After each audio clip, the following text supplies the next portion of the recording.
احضروا النادي الاهلي الان، فيديو ب10 مليار دولار لكل جمهور نادي الزمالك.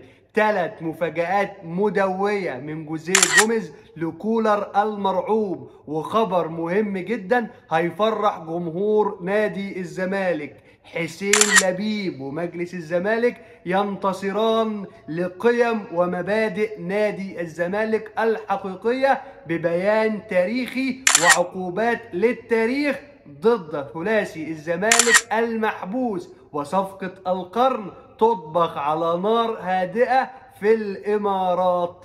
فيديو مهم جدا لكل جمهور نادي الزمالك. التحدي نوصل الفيديو ده ل 5000 لايك زملكاوي، وعاوزين على الاقل 1000 كومنت حالا. الزمالك اكبر قلعه رياضيه في مصر، السوبر المصري زملكاوي باذن الله. لايك وشير في كل مكان.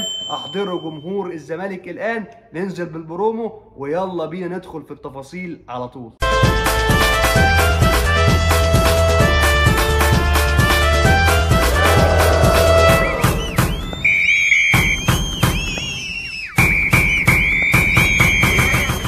خلاص جمهور الزمالك بيعيش ساعات من القلق بخصوص الثلاثي المحبوس والترقب. يا ترى السوبر هيتلعب ولا لا، والانتظار والشغف لمواجهة النادي الاهلي في السوبر المصري.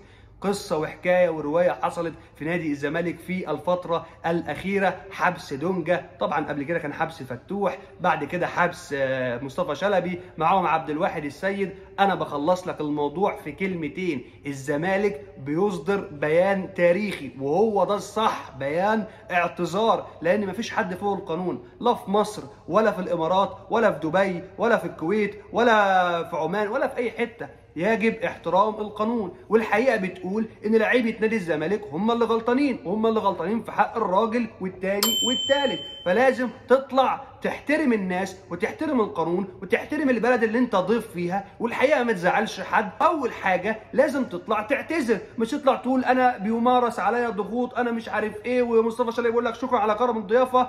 الصح اتعمل، الصح والمطلوب اتعمل قبل المحاكمه العاجله بكره، اللي هو هتبقى يوم الاربعاء تقريبا. يا جماعه بتكلم تقريبا النهارده هيكون محاكمه عاجله. الزمالك بيصدر بيان اعتذار، وهو ده البيان.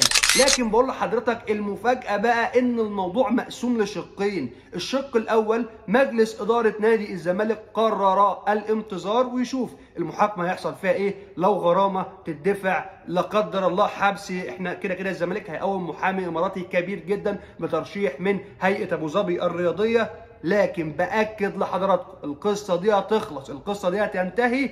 مجلس اداره نادي الزمالك قرر تشكيل لجنه للتحقيق في تلك القضيه بقى، والزمالك انا بقول لحضرتك هيصدر عقوبات تاريخيه في حاله ثبوت ادانه شلبي، وده بنسبه كبيره هيحصل، ضد نبيل عماد دونجا، وده بنسبة كبيرة هيحصل. المفاجأة بقى قد تصل في حال تم ثبوت إدانة عبد الواحد السيد، هتتم إقالة عبد الواحد السيد. أنا بقول لك معلومات وقرارات. الزمالك بيعرف يعني إيه قيم ومبادئ، الزمالك بيعرف يعني إيه يحترم اسمه وتاريخه وشعبيته. الجزء الثاني بقول لحضرتك 3 مفاجآت مهمة جدا من المدرب البرتغالي جوزيه جوميز لكولر المرعوب. المفاجأة الأولى هي عودة الجوكر ابن النادي عمر جابر، اللي خلاص نزل التدريبات وبقى متواجد وجاهز من الناحية الطبية والفنية والبدنية لقيادة الجبهة اليمنى أمام النادي الأهلي. المفاجأة الثانية بره زياد كمال ندخل القلب النابض مشروع طارق حامد الجديد. النجم محمد شحاتة سيقود خط الزمالك او خط المنتصف في الزمالك امام النادي الاهلي في نهائي السوبر المصري، ومعه ناصر ماهر ومعه عبد الله السعيد. المفاجأة المنتظرة واللي كان محتاج دقايق وطلب دقايق اكبر هو البولندي كونراد مشلاك، اللي تأكد مشاركته بديلا لمصطفى شلبي. كونراد مشلاك اكد ان هو منتظر هذه المباراة من اجل تقديم نفسه